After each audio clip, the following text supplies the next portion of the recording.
Pagkatapos ko nga mag-imbak ng tubig, ay pumunta ako sa tindahan para umutang ng kape. Ayan po, ay magkape tayo. Kaya na ako nagkape. Ayan nga ay magsisinangag na tayo ng kanin kasi madami pala sa aming bahaw. Bahawang tawag sa amin yung kagabi pa na kanin. Kaya naisipan kong isinangag na lang kasi bawang na pala meron dito sa bahay. Kaya din ako pumunta ulit sa tindahan para kumuha ng iba pang kasi pag yan lang, ay yan lang talaga. Makontento na tayo kung anong meron. Charot. Importante meron talagang asin. Pampalasa sa kanin.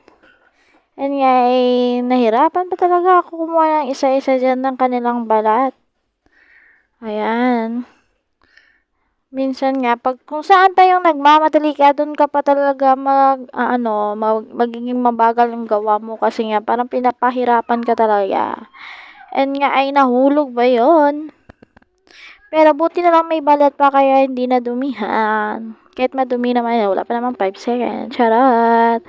And nga, yung anak kong lalaki na doon pala sa likod ko, ay naglalaro lang pala sila, kaya walang problema talaga. Pero minsan kasi, yung mga bata ang kukulit talaga. Minsan, masakit din yung ulo ko at yung sikmura ko sa kanila.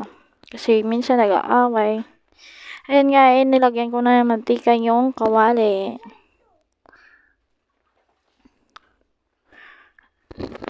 Ayun nga, yung hotdog ay inuna ko na. Akala mo talaga sa hotdog minsan ay parang bangus.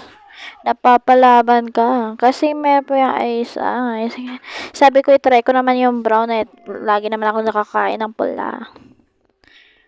Ayun nga, ay nagpainit ako. Nilagay ko na pala yung bawang dyan at yung kanin sa sinangag kasi luto na yung hotdog natin. Ayun nga, at parang hindi pa ang hina talaga ng ating tong tawag sandok natin. Ayan ko na at ako'y mental block na nakaka-voice over kasi yung anak ko talaga dito na naman kulit-kulit na naman. Hindi ko talaga pakainin yung mga bata kasi nga maaga pa at wala pala silang pasok yung anak kong babae kaya sabi ko sana dahil wala nga kaming pamasahe makikisabay na lang siya kaya swerte naman at wala naman silang pasok. Nakailang araw na kami hindi nakapasok. Ayan na ay akin lang yan nilagyan. Shhh!